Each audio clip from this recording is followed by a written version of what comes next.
Ladies and gentlemen, we are listening to David Mutundi. This is an incredible story of a boy who is coming from village to the university and now to become even a software engineer by profession. And I think the next part, he's going to explain to us briefly how now he's coming to this place where he can win an award as an innovator. Yes, David, can you just go ahead and please let us know what is the what was it like for you to come even to the point where you got this award?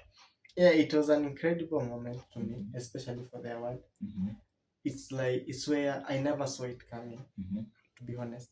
I used to be I used to prefer to stay alone and code.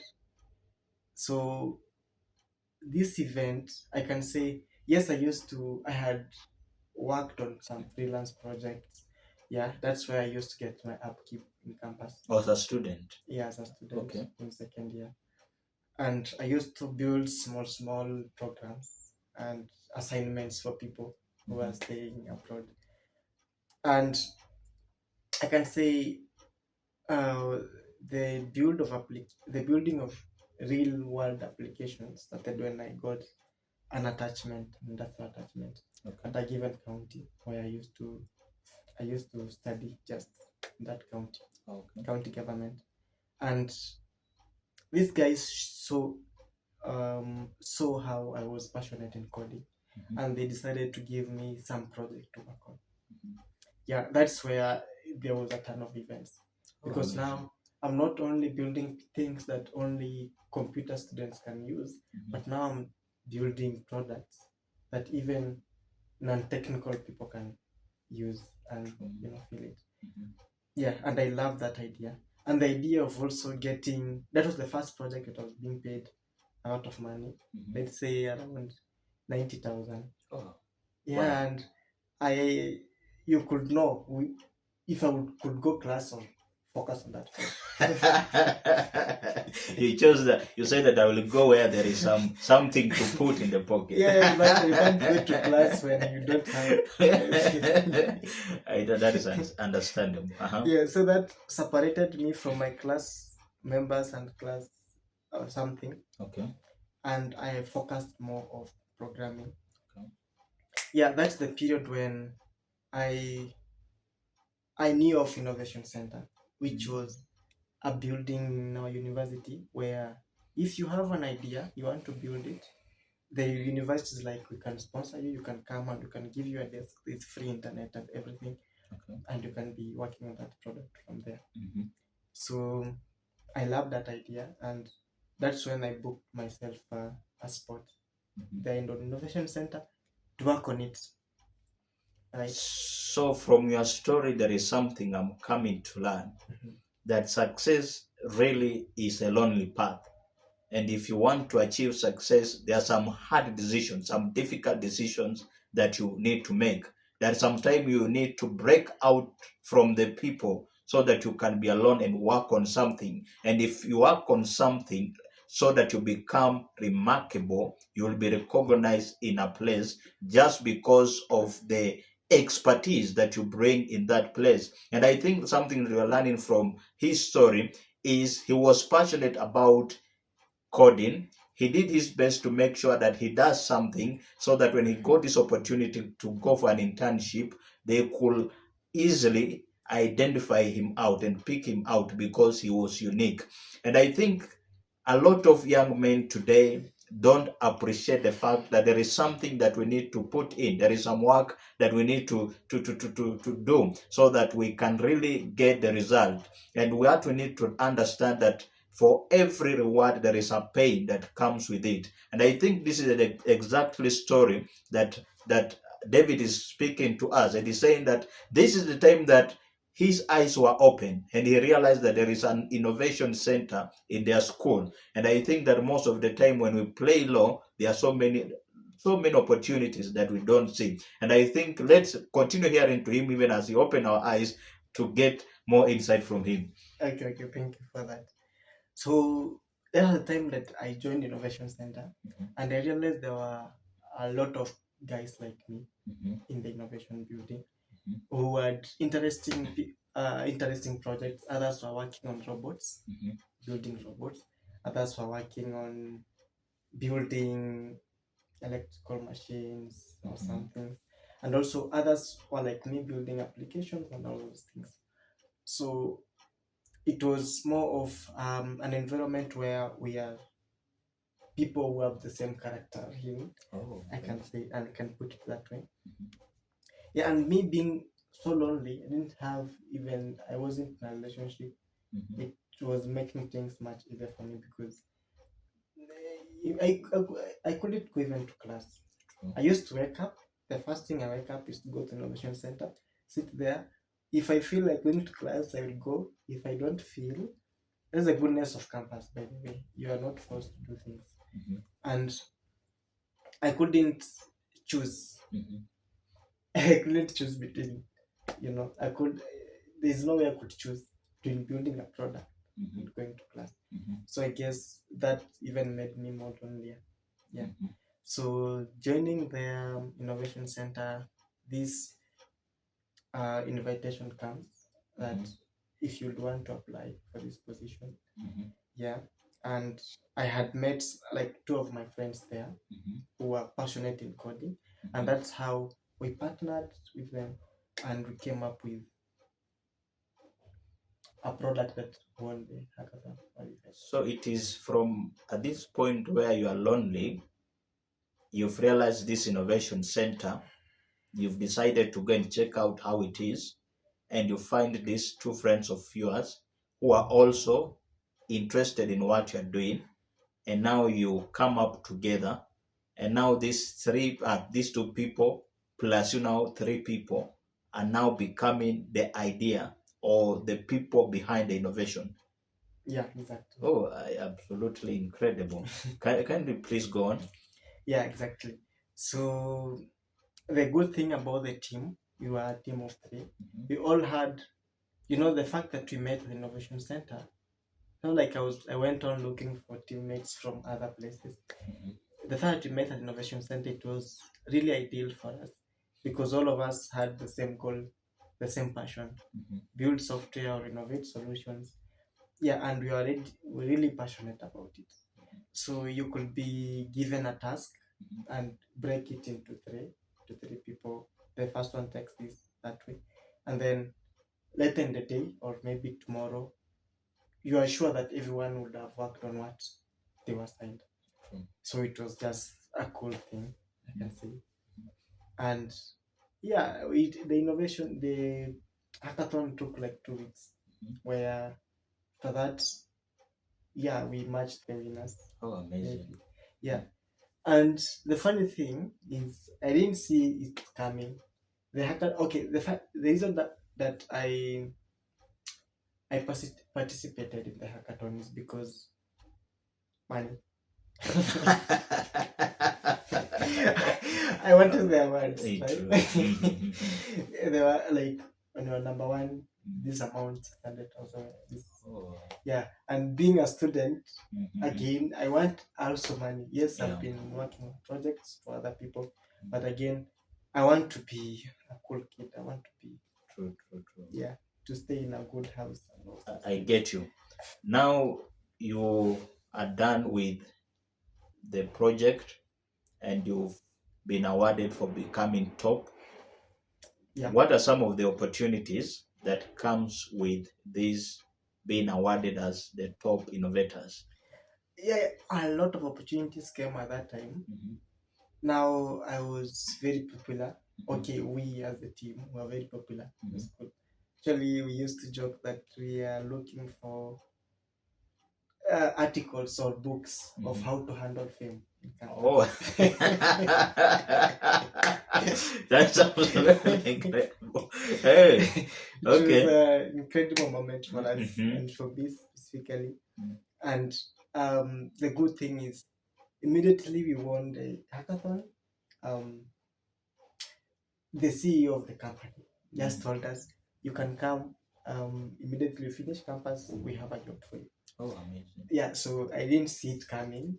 I mean, and imagine the day we are getting the award, and I'm getting employed. The next day we have an exam. Will you study for it and you already have a job? Of course, no. so, Wow, what a so, difficult decision. so you had a job, then we had the examination the next day, Mm-hmm. and that just the feeling that already I'm employed. You Mm-hmm. know, I'm a software engineer in a given company. Mm-hmm. Yeah, I, I couldn't even stress myself Oh. getting that much. So now you have this job, Yeah, or you haven't been given, I've been promised this job. or you've been promised. Yeah. So did it actually become true that after school you are given that job? And then now, how is the transitioning that you are coming now from university into the job market? Yeah, I can say that we never knew because they asked us when we are ready to join the company, Mhm. and we were thinking let's join immediately after graduation. Mhm. I never knew I could start working Mhm. while I'm still in campus. So Oh. that discourage that was a slight disadvantage, I can say, but it was an incredible time. Okay. So immediately, I was in 4.1 when I got the job. Job, okay. Yeah. So what I asked them is what we asked them is for an internship because were to go for the second attachment or Yeah, internship. yeah. So they gave us an internship with some fee. I can tell you that those months Mhm. we were very rich. Oh, in school. Yeah, very rich Mhm. in school. Mhm. And yeah, immediately we finished school, we waited till graduation, then we reached back to the guys and told them we are now ready to Wow. get employed. Mm. And after 1 month, we were confirmed as The three of you. software engineers. Yeah, Okay. yeah. Now you've now come into this organization or company that you're working with. How is the experience now that you are three of you who have come in together?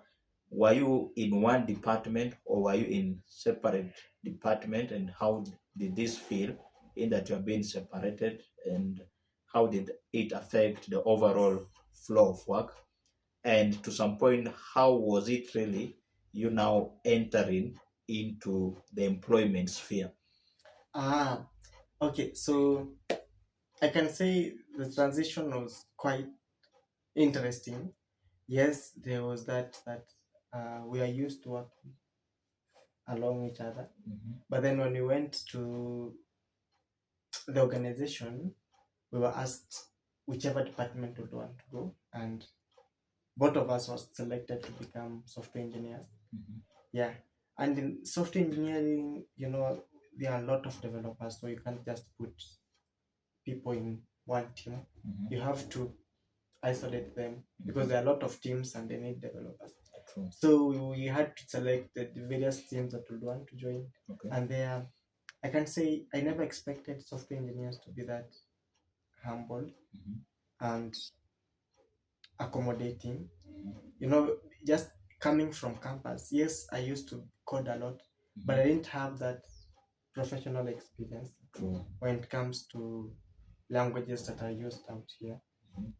Yeah. So these guys were really supportive in making sure that we are building the right systems. Mhm. Yeah, and also we are delivering as the company expects.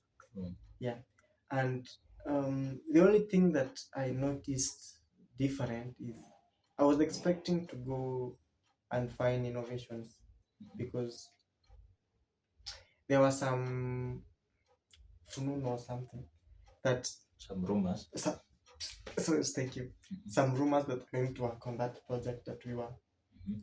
building. Mhm. Yeah, so when I went there, it wasn't the same. We were just building on top of the existing products. Okay. Yeah, but it was an incredible moment for me. I Mhm. worked there for more like 1 year. Mhm. I learned a lot. Mhm. Um, I used to be an introvert in communication. I used to be very poor in communication. Mhm. And it's that time when my skills, yeah, You started I developing upskilled. Yeah, your communication skills. Okay. yeah, exactly. Communication skills and also my coding skills. Yeah, I stayed there for 1 year, and then I can say I got another opportunity in a Mm. different company that offered to pay me more money. Okay. Yeah, You get it. it's not all about money, but sometimes you need money. So I had to switch the company, Mhm, yeah, mhm. to the current one that I'm working. Wow. What I'm picking from this is there is preparation and there is an opportunity. And one of the things that is all most of the time omitted from the success equation is that every person will tell you how hardworking they have been, the sacrifice they have paid, the discipline they have put in order to achieve the success that they have. But something that they never talk about is the luck aspect which they have. And I think David has brought it clearly that in as much as we need to put more effort in working, preparing, discipline, and perfection, making sure that we are perfect or we are good in whatever skills we are in, or we in whatever field we are in, or we become expert in anything that we are doing. There is that aspect that comes with luck. And I think there is this quote by Zig Ziglar. He says that it's better for you to be prepared for an opportunity that don't have, rather than being presented an opportunity that you haven't prepared for. And I believe that this is an incredible story. This is an incredible journey that you are coming to learn. And something else you are learning is that success is a journey. Success is a process. And I think as we continue to interact and as we continue to pursue our various dreams, I believe that you're going to keep that in mind. And now I want to give David a final moment just to say a word to that young person outside there who is maybe in college or just has graduated from college, and they're outside there, they're saying there are no jobs. And they're saying that how can I get a job? And maybe some of them have started to lose hope. What can you tell them? Okay, I can say that to those who are still in campus, to be honest, outside here, there is no that time, much time to learn. But when you're in campus, there's a lot of time. To me, I used to find a lot of having lots of time to learn programming if you are passionate in coding, because I didn't invest so much in relationships.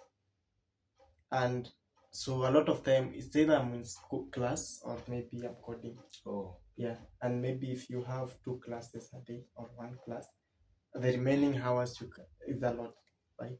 So to those who are in campus, continue grinding, continue reaching out even to people who are outside here like me.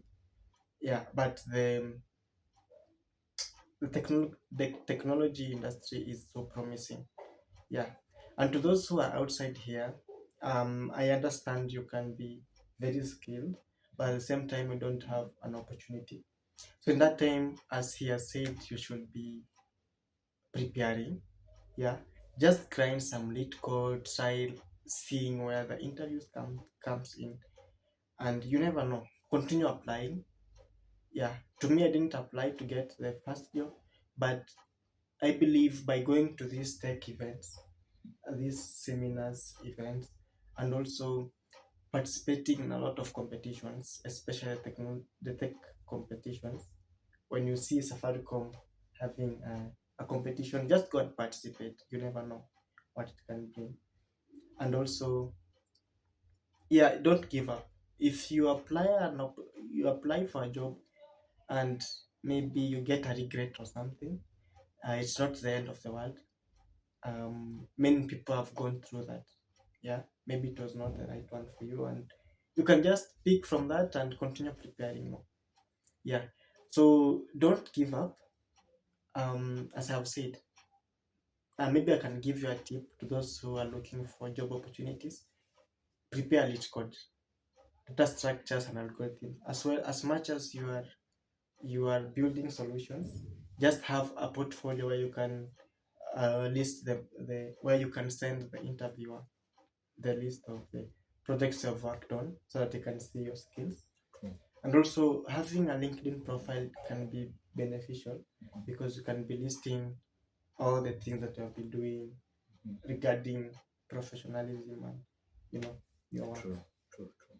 Yeah, that is it. So Never give up, because you never know what the world has for you. And also that keep on preparing. Make sure you have a portfolio and just be grinding. And I believe that in your search for your dream job will come to a point that shall be satisfied. Ladies and gentlemen, that has been a true story of a boy who began as a boy, but now a gentleman who is in the city Gongering, and we believe that there are so many things he is up to, and I will bring him back sure so that he can continue with the same story. Let me know what is your key takeaway from the whole conversation that we've had, and have yourself a lovely and wonderful day. Bye for now. Yeah, thank you.